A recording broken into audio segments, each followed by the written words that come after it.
This is a really important question, and we're going to answer this today in a really effective way. Okay? There's also a post down below at the Vocalist Studio Facebook group where myself and many others, teachers and experienced singers, added their answer to that question, which was cool. It's not just my answer, but a lot of experienced people have an answer to that, and I really appreciate those of you that contributed to that. Here's sort of the official answer this morning. Okay, put a lot of thought into this actually. I'd say there's three things that you can do, all right, that are okay. And I'm going to pull up this whiteboard now. As a beginner, number one, I think it's perfectly okay to just start at the warm-ups and the onset. So if you go out to the training page at the Vocalist Studio, at the 4 Pillars of Singing on our course, if you go to the training page, and at the training page, you'll notice that it's broken down into 4 phases. Phase 1, which is designed for vocal health, vocal rehabilitation, and warming up, okay?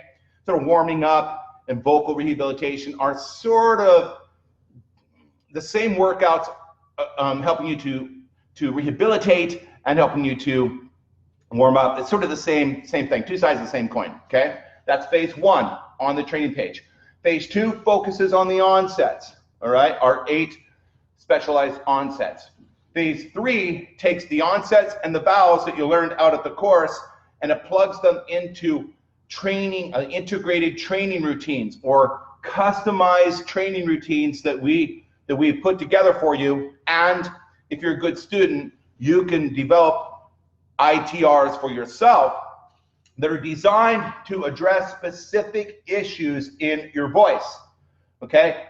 So TVS students are aware of the ITR, the integrated training routine, and one thing that's sort of fun and unique about what we're doing here is our students, we don't just do vocal workouts. We don't just get a scale and do a workout and not understand anything about onsets or vowels. When you go through the program, you learn about onsets. You learn a little bit about the phonetics of singing and how that can influence your singing, make your singing better, or use certain phonetics or onsets to fix certain problems in your voice. And you learn about singing vowels, sound colors, resonance, all right? So what we do is we take the onsets, which is how you start a note, and you plug it in like a Lego, okay, to the vowels, okay? And then you bring in a vocal workout. We have 32 workouts in the program. You have your onset that's chosen smartly and a vowel that's chosen smartly, and you overlay it on a workout, and we call sorry guys, I got a little stop on the thing.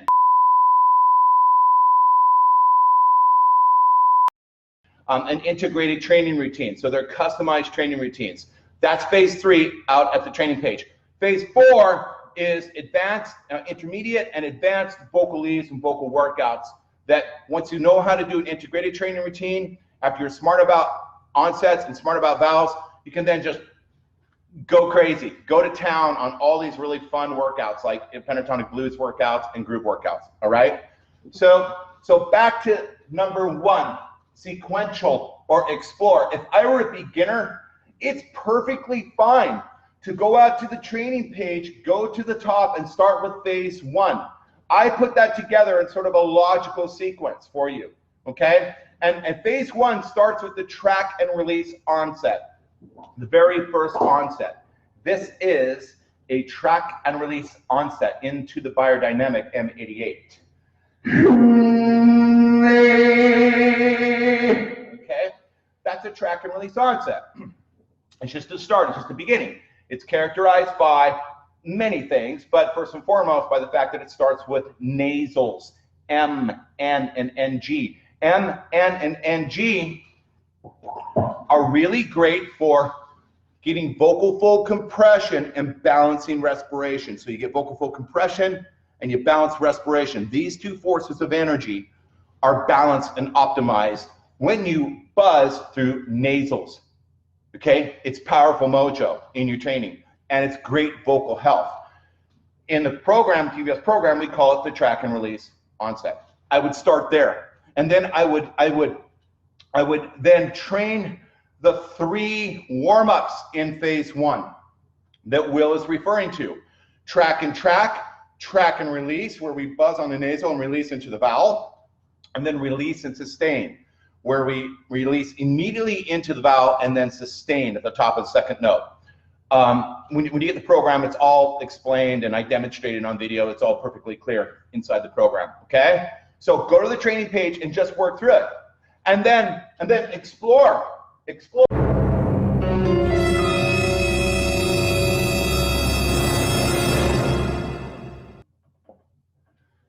with an E. Okay. Go to the onsets and sort of like Wheel of Fortune. Seriously, just spin the wheel, close your eyes if you're a raw beginner. If you're experienced, probably not. But if you're a raw beginner, spin the wheel, close your eyes, boom. Okay, I'm gonna work on wind and release, or I'm gonna work on the attack and release onset. Just jump in and try. Just get going, okay? Just jump in and try. And when you get in and you get started, you might find out, oh, yeah, I mean, you're gonna learn a lot just by getting in as a beginner. Like, oh, that's really feels weird. Okay, this is something I can work on. Or, oh, that's really super challenging. Maybe I should spend my first 2 weeks working on this. Maybe I should go out to the course and the book and read more about it. It's interesting to me. I'm a vocal technique geek. I want to learn about the wind and release onset. Or maybe you get into it and you're like, whoa, I'm experiencing something I've never experienced before in my voice. It could be any outcome can come from exploring any workout. And I think that's okay.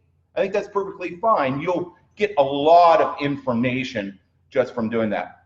However, to my point earlier, you go to the training page, and if you just work through phase 1, and then phase 2, and then phase 3, that also makes a lot of sense. Training workflow guides. Training workflow guides. There's 4 of them, okay? Now, a workflow just means step 1, step 2, step 3. A workflow is the sequential process for the sequential steps for any process, okay? Step 1, step 2, step 3. Box and an arrow, box and an arrow, box and an arrow, okay? Literally, at the top of the training page, you'll see training workflow guides and a link, a hyperlink. Click on that hyperlink.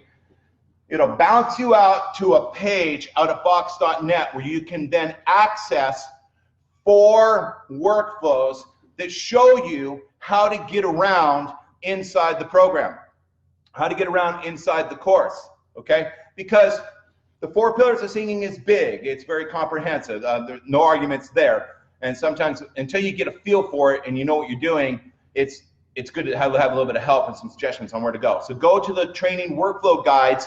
There's a 30-minute workout routine that shows you exactly what lectures to view and then what onsets and workouts to do, okay? It's cool. Then there is there's an intermediate and advanced, or excuse me, a beginner. There's a beginner workflow. It's a little bit different. Shows you exactly which lectures to go, recommended lectures to go watch, so that when you go train the recommended workouts, you sort of have context. You know what you're supposed to be doing, okay? That's the beginner workflow. Down in the bottom left corner is intermediate and advanced. It begins to expand. Same idea. There's a list of recommended lectures that I want you to go to so that you understand what you're doing, you understand the methodology, and then when you move forward into the workouts, the recommended workouts and routines, okay, it makes more sense to you, okay? Get smart, then go train. And then in the bottom right-hand corner is a training workflow guide for the foundation building routine.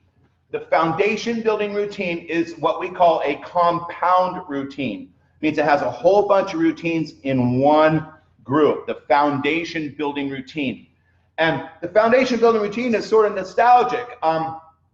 The foundation routine is the very first routine that I put together for singers and my students to train, okay? It was the very first attempt to answer this question. All right, people are like, well, where do I go? What do I do? What I did 6 years ago is I created the foundation building routine, okay? And it consists of the warm-ups and some onsets and some siren work and then some fun advanced workouts and all that, okay? The foundation building routine was the only training routine and guide that we had for about 5 years until we launched the most recent version of the course and the product, and I made these other graphs, okay? So go to the top of the training page, all right, and click on the hyperlink that says Training Workflow Guides. That will help you. Part 3, visualize and auditory imagery. Auditory imagery is just fancy voice lesson talk for visualizing the sound color. When we visualize a certain vowel, like right now I'm visualizing the vowel okay, or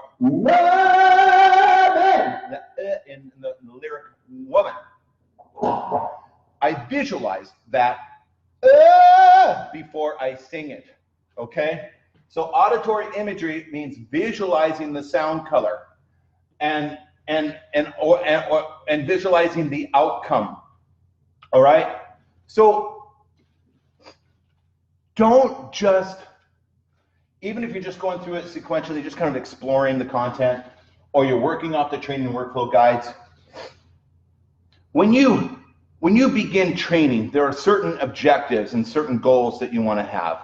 One of those goals is obviously, and if you're not aware of this, you should definitely be aware of this, is that you want to be able to, one of the whole purposes of buying the program and training is that you want to bridge from your chest voice through the vocal break, through the passaggio, into the head voice seamlessly. One connected voice, all right? Like this. Baby,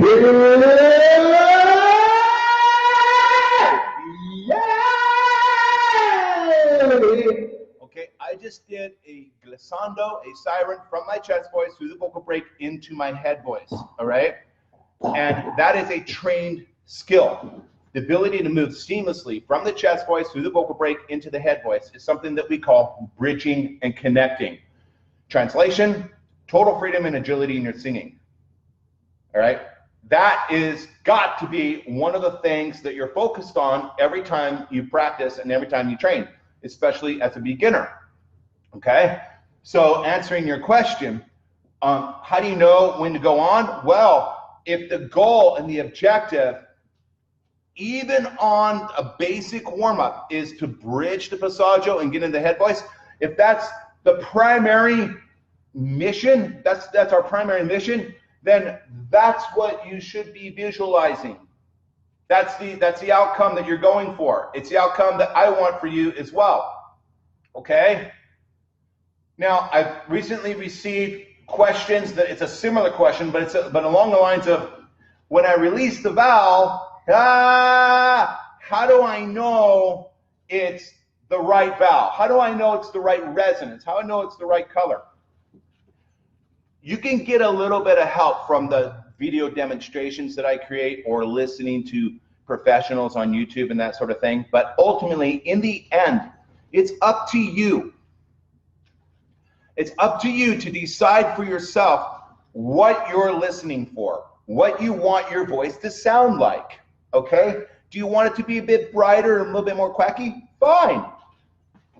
Plug that into your auditory imagery, and every time you release a vowel, that's the color you're trying to trace or match. Do you want your voice to be more warm and belty, perhaps? Maybe more chesty on top. Most of us do. Then hear it. Hear it. Use your auditory imagery to establish the outcome, to visualize the outcome of what you want when you release your product, when you release the vowel in your training. So don't just go through workouts just like, okay, I went through that one, now I'm going to go through another one, then we'll get through that one, looking at your watch.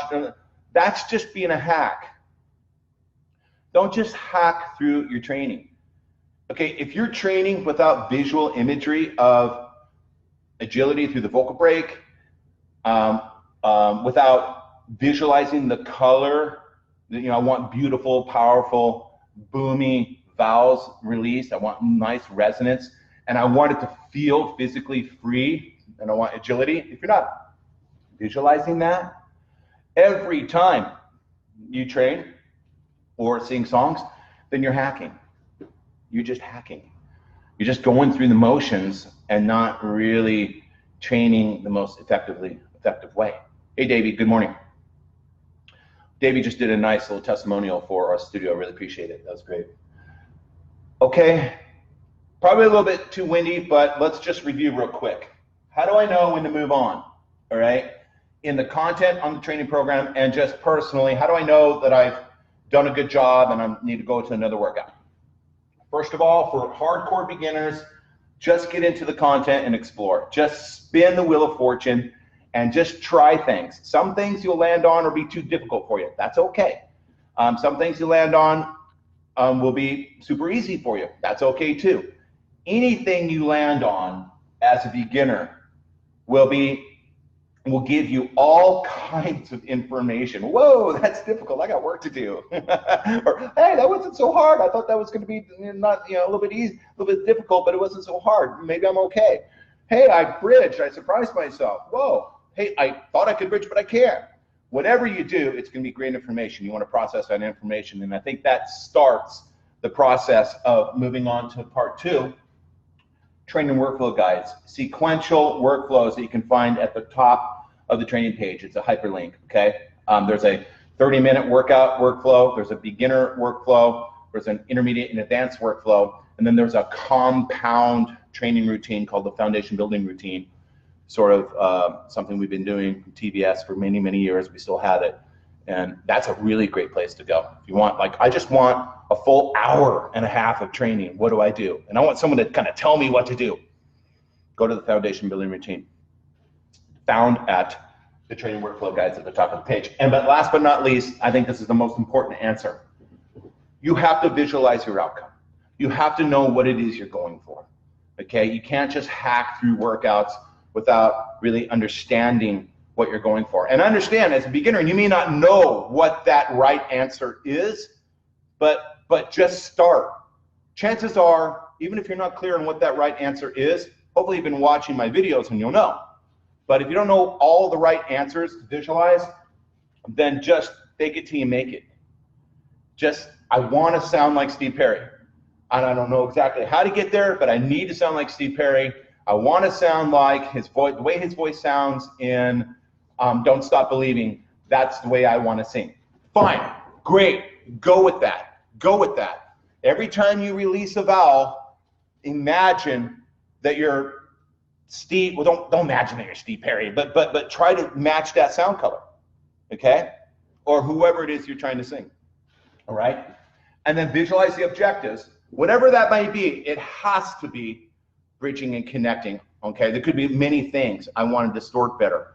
I want better cry mode. I want more warmth in my sound color. It could be many things, but it has to be, Professor Robert is telling you, it's got to be bridging and connecting. Chest voice, head voice through the vocal break, okay? So visualize the outcome, all right? And you don't have to be an expert at it. You'll become an expert very quickly. You actually practice this and it all comes together, okay? Robbie Dukes, as a complete noob, how long should I stay on each portion of the course to gain maximum results? I do about 30 to 40 minutes a day, depending on work schedules, a week, a month, a couple of days, okay? You recognize that question? Sort of the same question we just went over. Again, but I want to add to this. Guys, to get results, I want you to get, as a beginner for sure, to get amazing results, to be able to bridge and connect and sing full in your head voice with agility, freedom, and just radically change your singing and your motor skills. I'm recommending 30 to 120 minutes per session, per practice session. You've got to practice at least 3 to 6 days a week. 3 to 6 days a week. We're we're accounting for family, jobs, busy lifestyles, okay? 3 to 6 days a week. Depending on the individual, 45 to 90 days, okay? Again, to answer the question, how much should I train to really get lasting results, to build the motor skills?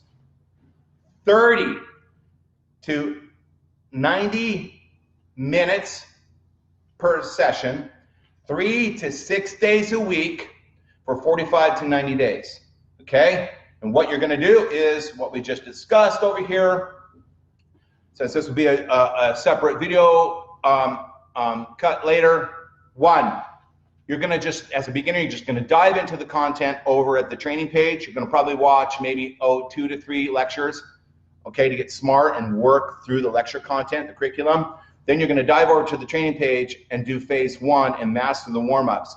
Anything beyond that, feel free to explore. Spin the wheel of fortune and just find something and just struggle with it, explore it, and learn from that experience. 2, at the top of the training page is workflow training guides. It's a hyperlink. You click on the link and it'll open up and it'll give you 4 training workflow guides.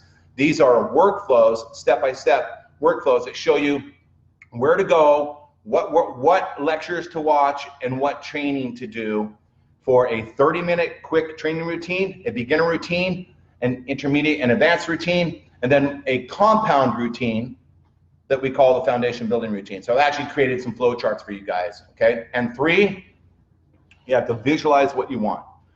You have to see it and hear it. Anything that you do, anything that you're visualizing that you want for your voice, Professor Rob says it has to include bridging and connecting. And as you release those vowels, hear a color, preferably something warm with larynx down that resonates forward in the hard palate, okay?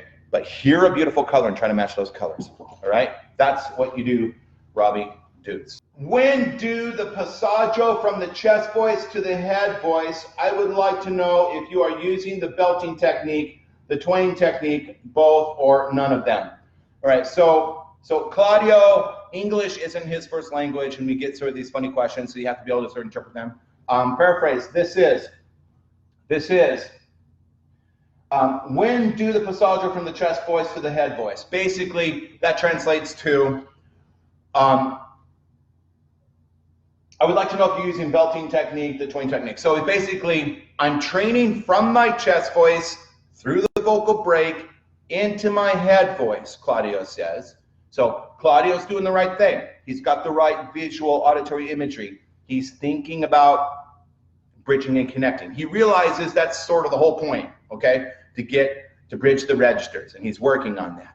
And his question is, when I go from the chest voice through the vocal break into the head voice, do I use belting techniques, which would be like the dampen and release onset, the attack and release onset, larynx dampening? Do I use belting techniques, or do I use twang technique, or both, or none of them? Okay, well, you're going to use both.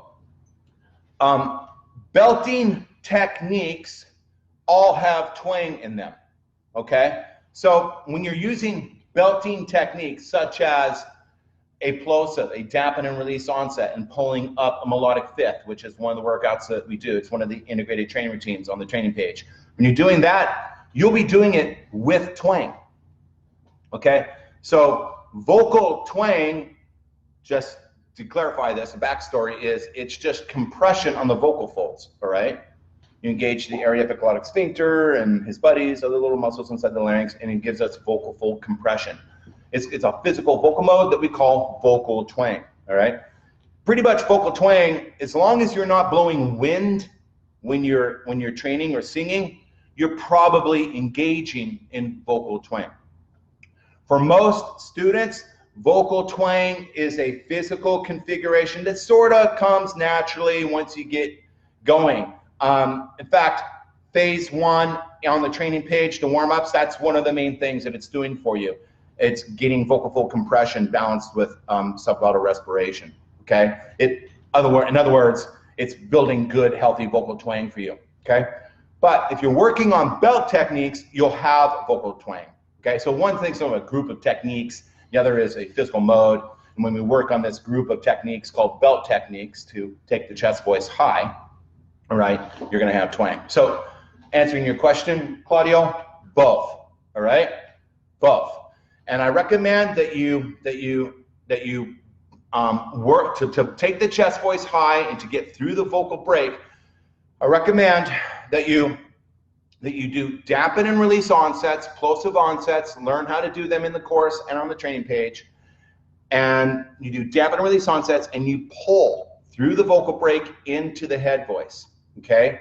And you do glissando or sirens. In the program, I'm offering you melodic fifth sirens, but it doesn't have to be melodic fifths. It's a good place to start, but you can do octaves or thirds or any interval you want to do. More importantly is that you do a dampen and release, a plosive onset, and you pull through the vocal break into the head voice. I guess I'll show you how. This is a belting technique. I have middle C to G4, which sits in my head voice. I'm going to do an onset, which is the dampen and release onset, or onsets that start with plosives, B, T, D, P, G, K, okay? In the program, we do a lot of Bs. It's a good plosive to train with. Although you can train with all of them, B tends to be sort of like the first choice. So we'll do a B. I'm going to release into the vowel A, okay? And as I release into the vowel A, I'm going to lower my larynx. I'll feel the larynx sort of dampen and stabilize off that plosive, okay? So I've got sort of this contracted position. It's healthy. And then with this position, with this stabilized position, what I'm going to do is I'm then going to pull it. I'm going to pull it up through the vocal break. And the act of getting the stability off the plosive, all right, and pulling it up through the vocal break into the head voice builds belt strength. It builds your head voice. It's a fantastic technique for getting chest voice high. It radically transformed my voice when I first started doing this. So anyways, here it is. By the way, this is an integrated training routine, okay? It integrates the dampen and release onset with the vowel A with a melodic fifth siren. Those are the three elements of an ITR.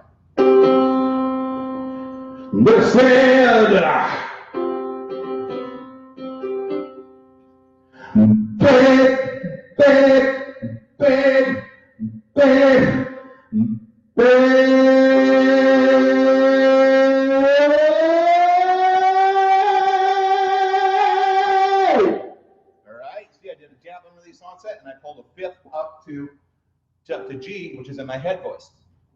Again, and then off the top, you want what goes up must come down. Go off the top, same movement, dampen and release off the top, back down to fifth. Okay, that's the integrated training routine. Dampen and release into A, the training vowel, in a melodic fifth siren. That's one of many belting techniques that you can study, learn about, see demonstrations of, and do with the program. Now, to Claudio's question, there was no wind in my voice. Let's do it again. Listen, there's no wind. All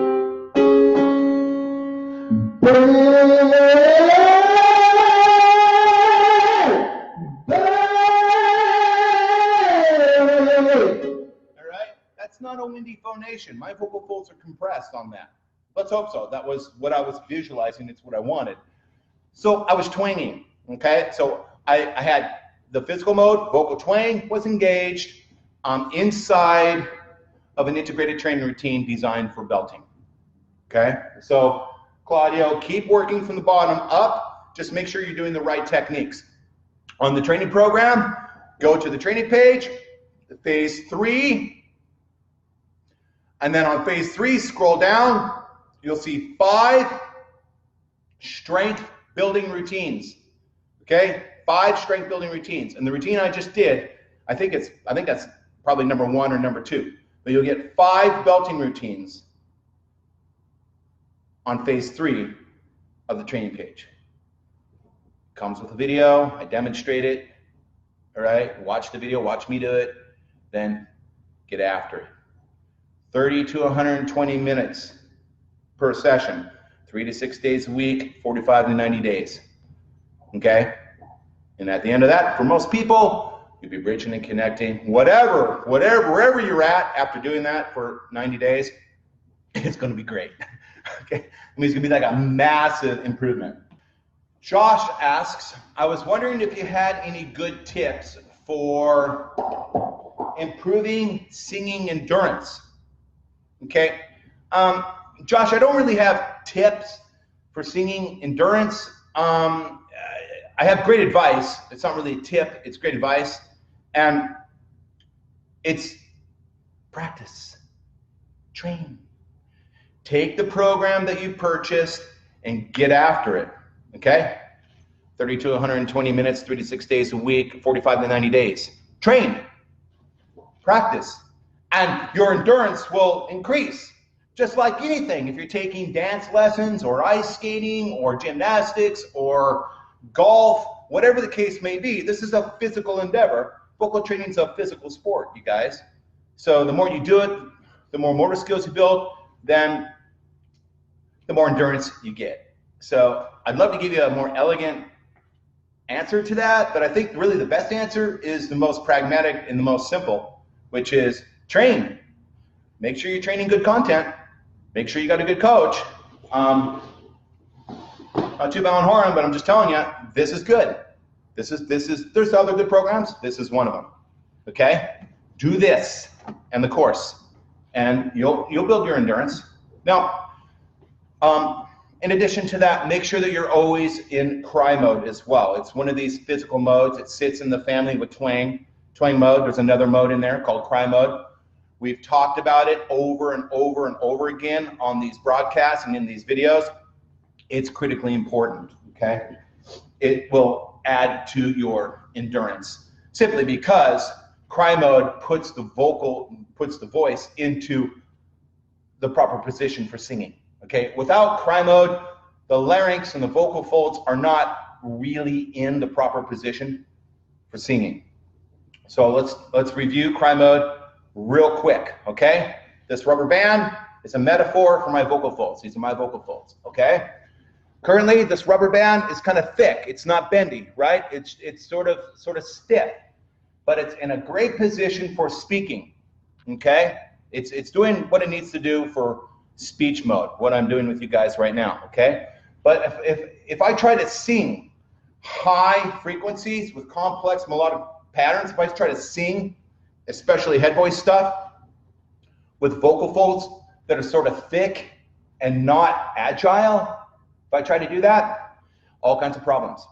That's one of the main reasons why we begin to choke and squeeze and constrict in singing, okay? However, if I engage in cry vocal mode, and how to do that, how to get into cry mode is in the program, it's in the course, okay? It's a brand new video. I want you guys to go practice that. It's super important.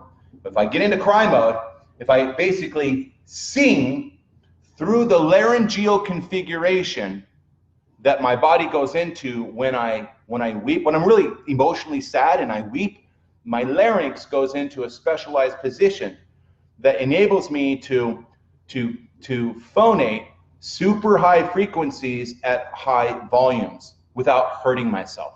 That's what cry mode originally really is designed to do. That's why babies can get everybody's attention by screaming really high frequencies really loud, okay? Because their larynx goes into a specialized high performance position when they do that, that gets the attention that they need, but also doesn't hurt them. Now, if we take that same physical configuration, cry mode, as adults, and we apply it towards singing, would it mean that we can sing high notes and amplify high notes better if we're singing through that same configuration? Oh boy, the answer is capital Y-E-S, yes, okay? So, in regards to endurance, make sure you got good cry mode. Cry mode elongates the vocal folds, okay? Elongates the vocal folds, and what that does is that increases vocal fold compression. It gives you better closure of the vocal folds. And you gotta have that for singing, okay? 2, cry mode increases medial compression. Medial compression doesn't only mean get closed, but medial compression means that the surface area, left vocal fold, right vocal fold, this is the surface area, okay, of my vocal fold. Medial compression means that the surface area, you're getting a lot of contact on the surface area, okay, instead of only oscillating on the edges, okay, only oscillating on the edges. What we want to do is we want to oscillate all of the tissue, all the fat, okay, that's medial compression. So we're getting good elongation in the vocal folds, gives good compression, and we get good medial compression, that's 2. That helps us sound chesty on top, and cry mode removes pharyngeal constriction, all the pushing and choking, okay? So, warm up, train Josh, and get really good at cry mode. Ian Anderson says, I was wondering if you will be going over vocal cry technique, or excuse me, vocal fry technique. I have a pretty deep voice and I want to sing like James Hetfield. I have that natural grit in my voice when I speak, but I can't quite seem to get it through when I sing. Okay, so Ian Anderson is saying, do you teach vocal fry? Vocal fry, because he wants to sing like James Hetfield from Metallica. Okay, he's sort of perceiving vocal fry as a vocal distortion thing. So vocal fry, this guy sees that as like a vocal distortion thing, and it is. It is. That's a proper context. There's a couple of contexts for vocal fry. The pulse and release onset that we train in the full course is vocal fry. Okay, so fancy voice lesson talk for vocal fry, which is this, by the way, this is vocal fry. That's a very low quote, has very low closed quotient. The amount of time that the vocal folds are touching versus being open in the oscillation cycle is low. Okay, that's why you can hear each individual pop.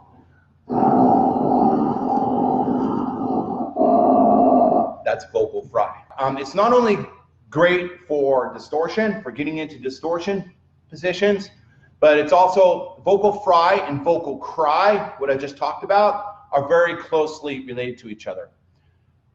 Vocal cry is just vocal fry with a higher closed quotient. Okay, so I'll go from vocal fry to vocal cry.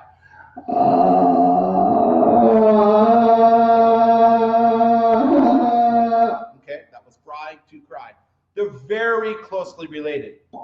They both elongate the vocal folds, create medial compression, and remove pharyngeal constriction. They both do that. So that's a great question. And yes, we got that covered. It's called the pulse and release onset. So fancy voice lesson talk for vocal fry is pulse register. We call this pulse register. And it's also the right onset to train if you want to get a feel for another way, another technique for training vocal cry. You purchase the vocal distortion grit course at Udemy that was produced primarily by my good friend and TBS Master Certified Instructor, Draven Gray. He's a really talented voice coach. He's really great. I'll give him a shout out. And he worked his tail off last year and put together a distortion course out at Udemy. I make a cameo appearance in there. I have my distortion techniques in his course as well, so it's pretty cool. It's got, Draven's got a whole bunch of distortion techniques, and I've thrown my 4 distortion techniques in there too. So essentially, Draven and I have produced the world's most comprehensive vocal distortion course on the planet. That's just a simple fact. Hey, if you liked the video, subscribe and click the little notification bell thing. And go out to our Facebook group. Go to the Vocalist Studio Facebook group. It's awesome, exploding with activity and community. Thanks for watching.